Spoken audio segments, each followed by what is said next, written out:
Hound of the Baskervilles. There have been many statements, yet as I come in a direct line from Hugo Baskerville, and as I had the story from my own father, who also had it from his, I have set it down with all belief that it has occurred even as it is here set forth. He's still not back, Lady Agatha, and there's no sign of him from the upstairs window either. You shouldn't have allowed him to go in the first place, Perkins. It's not my place to stop Sir Henry if he wants to go out. He does not know the moor as we do. You know how treacherous it can be. Indeed I do, ma'am. Not only the other day, another pony went under at the Grimton Mire. A false step there is sure death. Anyhow, Barrymore's gone to fetch him back. Good. I am expecting a Dr. Watson and a Sherlock Holmes shortly. Send them in the minute they arrive. I will, ma'am. And will you be wanting tea? Yes, for 4. Sir Henry will be joining us, I trust. Ah, there you are, Lady Agatha. Not too late, am I? You'll never know how thankful I am for your presence, Dr. Watson. Where is Mr. Holmes? He'll be along shortly. I've arranged for tea. I hope you won't take offense, but you do seem distraught. Not like you at all. There's one thing I always remember about you from those days we worked together at the hospital. Nerves of steel and a disposition to match. Thank you, Watson. I appreciate that. I have been on edge recently. Desperate, some might say. Desperate? When I heard that you and Mr. Holmes were on holiday nearby, I had to get in touch immediately. Not exactly a holiday.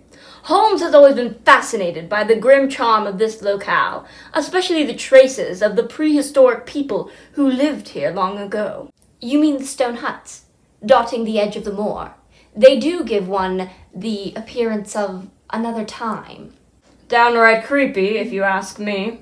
I wouldn't be at all surprised to see a skin-clad hairy man crawl out from one of those huts. Doing what, may I ask? Fitting an arrow to the string of his bow. I'm not given in to much of flights of fancy. Imagination is much more Holmes' line. I'm looking forward to meeting him. And so you shall, Lady Agatha. A very great pleasure for me, Mr. Holmes. Kind of you to say so. I trust you enjoyed your walk this morning at the Grimton Mire, the south section, I believe. How do you know I've even been there? You left your walking stick outside. The tip is coated in this reddish clay that is only found in that area. You live up to your reputation, I see. And judging from the consistency of the clay, I'd say you were there within the last 3 hours. Bravo! I would remain cautious if I were you when you take your schnauzer there. They have the tendency to move impulsively. It's miniature, I imagine. How do you even know I have a dog? Teeth marks on the walking stick. Obviously, the dog has a habit of carrying it from time to time. That and the jaw, as indicated by the space between them, is not large. That and this small puff of silver dog hair leads me to surmise that you have a miniature schnauzer. You really are an automaton, Holmes. A human calculating machine. There's something positively inhuman about you at times. You take my breath away, Mr. Holmes. Elementary. You said you needed our help. I do. Does your request in some way concern itself with the recent demise of Sir Charles Baskerville? It does. London papers said it was a heart attack. An elderly gentleman, if I recall correctly. Over 80. You suspect foul play. What makes you say that? You would hardly have called upon my services if the situation were not that grave. I have always considered myself a rational woman. Watson can vouch for that. Absolutely. I've never taken the occult seriously. The occult? Perhaps this will explain. Early 18th century? Unless it's a forgery. It is no forgery. What is it? I'm not unfamiliar at all with the contents. It purports to describe the origin of the curse of the Baskervilles. A curse? Come, Watson. Common knowledge, man.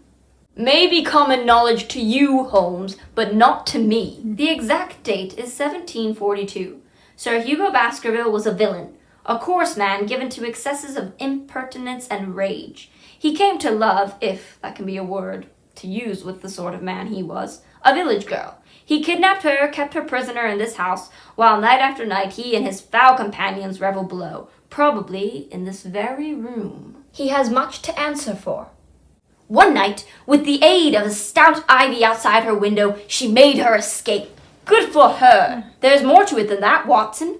Sir Hugo gave chase over the moor, his companions in drink riding at his heels. He outdistanced them. Sir Hugo's companions found him on the moor, by the two great stones. You can see them from the windows.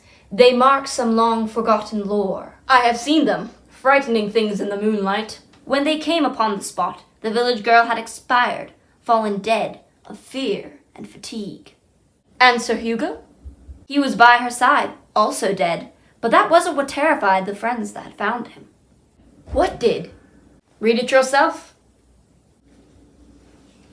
And plucking at his throat, there stood a foul thing, a great black beast, shaped like a hound, yet larger than any hound that ever mortal eye had rested upon. And even as they looked at the thing, it tore the throat of Sir Hugo Baskerville.